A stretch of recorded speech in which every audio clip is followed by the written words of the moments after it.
Muy buenos días, el día de hoy vamos a hablar sobre el tema edema macular postoperatorio.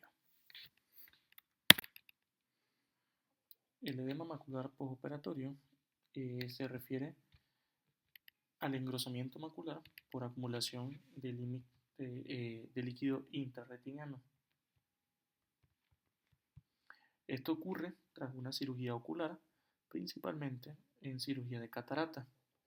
El mecanismo principal se debe a una inflamación postquirúrgica.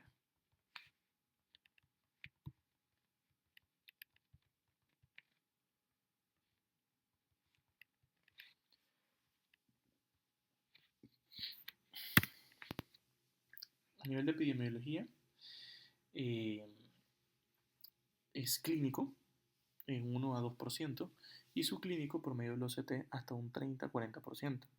El pico de aparición es a las 4 a 6 semanas postquirúrgicas y es la principal causa de disminución de agudeza visual tardía tras una facoemulsificación. El mecanismo principal va a ser la ruptura de la barrera hematorretiniana interna y externa, secundaria a mediadores inflamatorios que son liberados durante la cirugía. Las prostaglandinas, citocinas y factores vasoactivos aumentan la permeabilidad capilar. Esto permite la extravasación de fluido hacia las capas plexiforme interna y externa y produce el patrón típico de edema quístico que observamos en un OCT.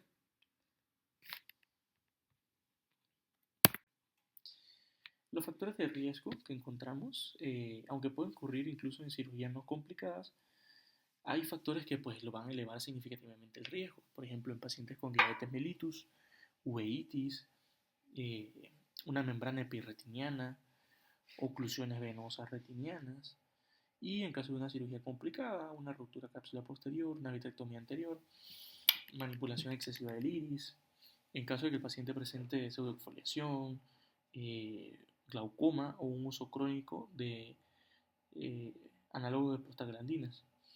Estos pacientes van a requerir una vigilación estrecha en el postoperatorio. El diagnóstico pues, es por medio clínico. El paciente suele consultar entre la cuarta a octava semana postquirúrgica con una visión borrosa indolora, muchas veces tras una recuperación inicial adecuada. Hay hallazgos diagnósticos que vamos a utilizar por medio del OCT, que es el gold standard. Eh, Aquí vamos a encontrar un engrosamiento macular, espacios quísticos interretinianos y una pérdida de presión foveal. También, en caso de que se realice una angiografía fluoresceínica, vamos a encontrar el patrón en pétalos de flor y una hiperfluorescencia macular tardía y puede haber fuga del disco óptico. Hoy en día la ventaja es que el OCT nos permite un diagnóstico precoz y seguimiento objetivo.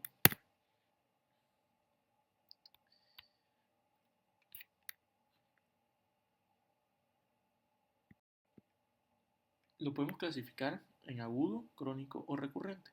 Agudo cuando está entre los primeros 4 meses, crónico más de 6 meses y recurrente.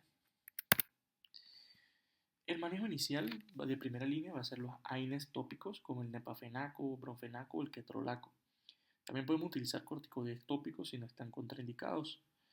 En casos de persistencia o casos muy severos, eh, podemos utilizar inyecciones perioculares de esteroides, implantes intravítreos de dexametasona o anti-VEGF, pero esto solamente en casos seleccionados. También se puede dar tratamiento combinado de AINE más esteroides y este ha demostrado una mayor eficacia que la monoterapia. En el pronóstico la mayoría resuelve en 3 a 6 meses y un pequeño porcentaje evoluciona a un edema crónico con un daño visual permanente. El manejo escalonado, pues en edema persistente, un corticoide subtenoniano, un corticoide intravítrea también puede ser. En casos seleccionados hemos mencionado el anti-VEGF y la evidencia es bastante variable y es importante siempre vigilar la presión intraocular.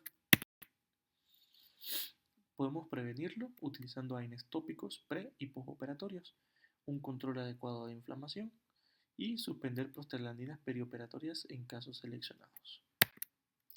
El pronóstico generalmente es bueno, una resolución espontánea en muchos de los casos, y en caso de que se vuelva crónico, puede el paciente tener un riesgo de un daño visual permanente, aunque esto es bastante improbable. Diagnósticos diferenciales, tenemos que tener mucho cuidado en pacientes que tengan edema macular diabético, o una oclusión venosa retiniana, una membrana epirretiniana o una uveitis posterior.